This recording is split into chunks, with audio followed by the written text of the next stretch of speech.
You guys finally did it. 50 subs. Let's go.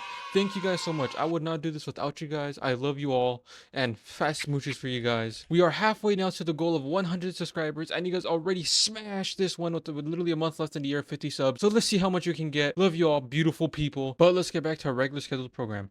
Yo, what is good, YouTube? As you saw, I have 50 subscribers, dude. Thank every single one of you so much for 50 subscribers. It means so much.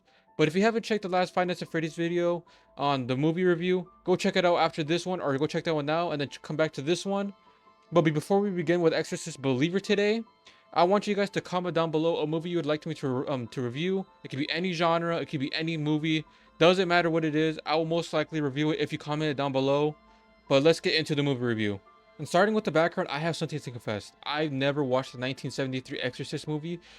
And I still have it. I'm not gonna lie. You guys can put your pitchforks up and then down. All right, we all need to calm down. But I understand it is an iconic horror movie. But just, I'm not interested in a 50-year-old movie. I'm gonna be completely honest. So if you'd like me to review that movie, comment it down below as well. This is a direct sequel after the 1973 one, and I don't know why it took 50 years to come out with a sequel, but you know what, it is.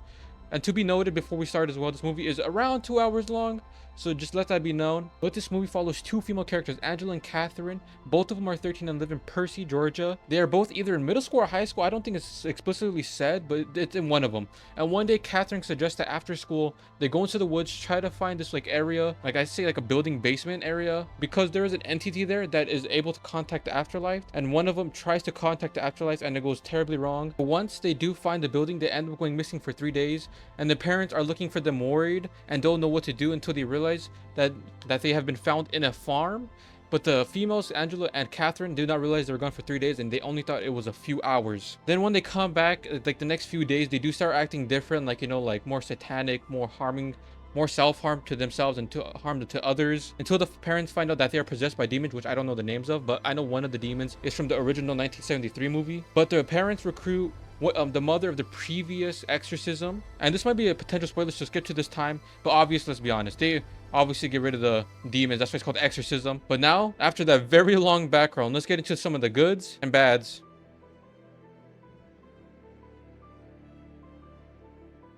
First, let's get started with the goods. There isn't that many, that's sadly said. But starting with the main actresses, they actually did really good. I've never seen them in any other movie before, but they actually did really solid acting. And you know what? I got invested in the movie at some point, you know, because their acting was actually really terrific. Transitioning into that, also, the overwhelming scenes, dude, were amazing. Like boom, boom, boom, action, action, action, freaking talking, dude. It's just a constant just stuff coming at you and it's overwhelming. It felt amazing. I love that, like how that works, and dude, it's just amazing. I also love the effects that the demon has on the children, like how, like, you know, makes them take off their like nails. Like, it doesn't show that in the movie, but ooh, it's just some gory stuff, man. And it's just crazy, like what the demons are willing to do to their own host, like just to like get satisfaction out of the misery of others. It is just crazy. And then also, I like the concept of the two like people like being like, I guess you could say, demons are like two possessed people. I love that concept. I don't think I've ever seen it. It could be done in another movie, but I've never seen that before, and I just love that idea of just two possessed people. Yes, they played it safe, but I love that concept. If another movie is able to do that, please do so. That is an amazing concept. And finally, the final good I have is the ending. The ending was insane. I thought it was gonna play it safe. No, it was like first, like the first 5 minutes was like going generic, you know, just this and that, going like safe, like any other generic movie. But then the ending, no, it like surprised me. That's all I'm gonna say. It surprised me at the end what they did at the ending. I'm gonna say, and I love it for that. But that is sadly all of the goods, because this one movie does not have a lot of goods. So now let's get into the bads.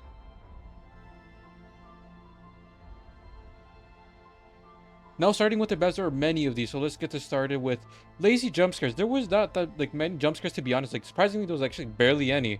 But they were just lazy, dude. They were just like not even scary. They were just cheap ones. They like not even scary. And speaking of scary, this movie did not scare me once. I was literally not even kidding, scared once at all. Like, jump scares are barely there. Just no point was I scared of what's gonna happen next, or like, am I gonna get scared by a jump scare? Nothing. I got jump scared not once. To me, like, I understand, like, this is trying to be a serious scary movie. Not once was I scared. Literally not once was I scared at all. And then speaking of scary, also the demons, dude, they were so boring. Like in every other freaking Poltergeist or Conjuring movie, they just toy around until the end, and where they have to actually do something. And I hate that, because they're not a real threat until the end, and it's boring. You never panic about the main character. You never panic about the person being possessed. You never worry about anyone, because they just toy around. until the very end. He's like, all right, well, they're fine until the end of the movie. Yes, there's some demon movies where like, yeah, the demons are like on demon time. They're like Black Air Force One energy. But for these, they just played it safe. Like literally, I'm not even kidding you. This like movie, like the demons did not really do anything, and literally until the end, it was so boring.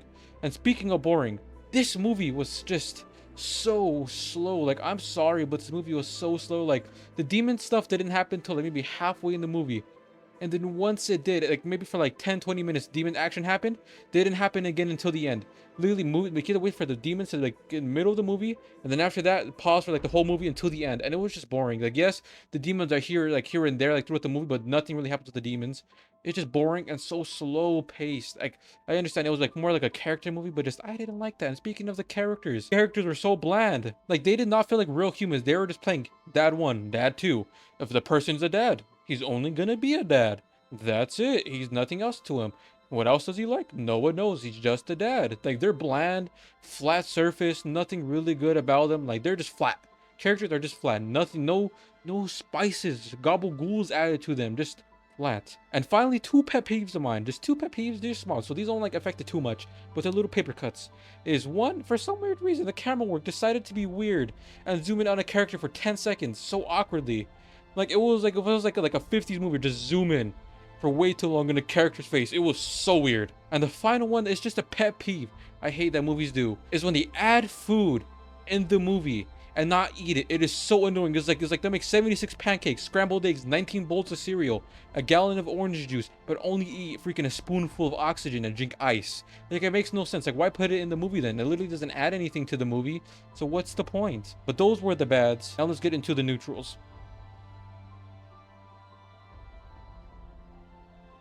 Starting with the neutrals, these are like very small neutrals, so like they're not gonna be that much of the section. But the CGI was a little weird. I can't lie, it wasn't bad, it wasn't crazy, it was just a little weird. It looked weird sometimes. It didn't look wonky, so I'm not gonna like, subtract any points from that, you know? Like, I'm not gonna like say it's good or bad. It's just weird.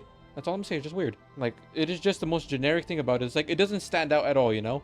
It's just a generic person gets possessed movie that there is. The only thing that stands out is the two possessions. That's the one thing that stands out from it. But other than that, it's generic. It's not bad. I'm not saying it's a bad thing. That's what's in the neutrals. It's just a little generic. That's all I'm saying. Just a little generic. Now, let's get into the ratings.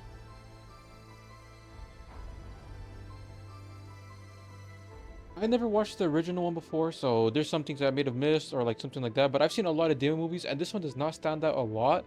It does have goods, but it also has bads, which makes it hard for it to stand out. Like, it is such a hard movie to stand out, and it does seem generic to me. And the rating I would give it is a 5 out of 10. It's not the worst, it's not the best, it's just kind of eh. It's in the middle, if that makes sense. Like, it's just kind of whatever, you know? The only thing that's cool is just the two characters possessed. That's the only cool thing about it. But other than that, it's just generic. It's meh. You know, it's just whatever. But I hope you guys enjoyed this video. Remember, please comment down a movie you would like me to review. Again, it doesn't matter what genre it is. I will review it most likely. But please leave a like, a comment, and subscribe. But also, thank you guys so much for 50 subscribers. I kind of express my gratitude to you guys. But thank you guys so much. Bye-bye.